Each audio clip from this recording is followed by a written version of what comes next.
अनुच्छेद 52 से 62। अब ध्यान से सुनिए, ध्यान से सुनिए, और उसके बाद आपको मनन करना है, मन में उच्चारित करना है।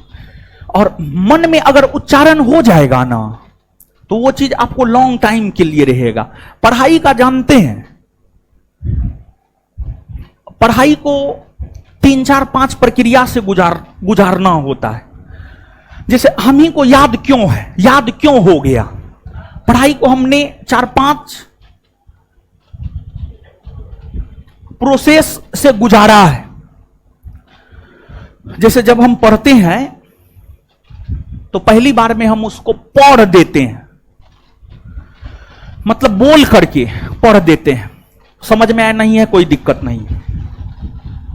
दूसरे राउंड में उसको पढ़ते हैं, हर शब्द को समझते हैं, और जब हर शब्द समझ में आ गया तो तीसरे राउंड में उसको याद करते हैं, और चौथे राउंड में रिकॉल करते हैं, चौथे राउंड में रिकॉल करते हैं, और पांचवा होता है रिवीजन, बार बार रिवीजन। ये 5 प्रोसेस से हम गुजरते हैं, इसी वजह से हमको चीज याद रहता है। तो आज जो आपको मनन करवाए हैं 5 प्रोसेस में, एक मनन की प्रक्रिया से भी हम गुजरते हैं। और जब अगर आपको अपने दिमाग में रिकॉल हो गया ना, तो वो चीज लॉन्ग टाइम तक रहता है। और एक चीज और, आप स्टूडेंट हैं, छात्र हैं।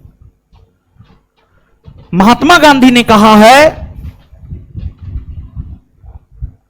धर्म का पहला और अंतिम कदम है तपस्या। आप छात्र हैं, आपका धर्म छात्र धर्म है, आपका पहला और अंतिम कदम है तपस्या, तपस्या, तपस्या, तपस्या, तपस्या। तपस्या करना होगा। और एक तपस्वी को सूर्योदय से पहले उठना चाहिए, एक तपस्वी को सूर्योदय से पहले उठना चाहिए। सुबह का प्रोडक्टिविटी बहुत शानदार होता है, लेकिन आपको 9 बजे उठ करके जगने से फुर्सत मिलेगा, तब ना आप सुबह में सवेरे उठिएगा।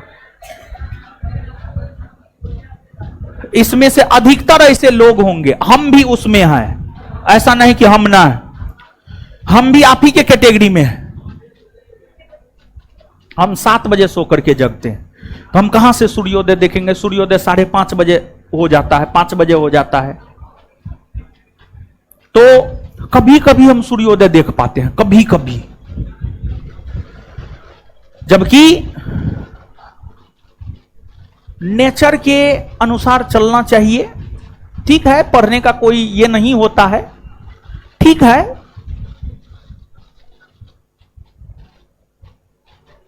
लेकिन हमको लगता है आपका बैच 3 बजे से होता है, आपको एकदम सुबह में उठ करके पढ़ना चाहिए।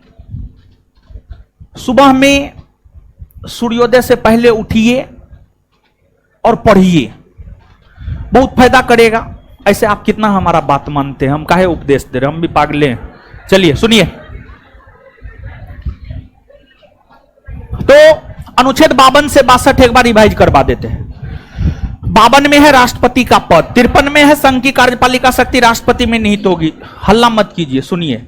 54 में है राष्ट्रपति का निर्वाचक मंडल, 55 में है राष्ट्रपति के चुनाव का तरीका, 56 में है राष्ट्रपति का कार्यकाल, 57 में है पुनर्निर्वाचन, 58 में है योग्यता, 59 में है पद की शर्त, 60 में है शपथ ग्रहण, 61 में महाभियोग और 62 में पदरिक्त। तो अब आपको मनन करना है, बोलना ना है, क्योंकि याद तो हम करवाइए दिए, याद करवाना दिए। 52 में क्या है, 53 में क्या है, 54 में क्या है, 55 में क्या है, 56 में क्या है,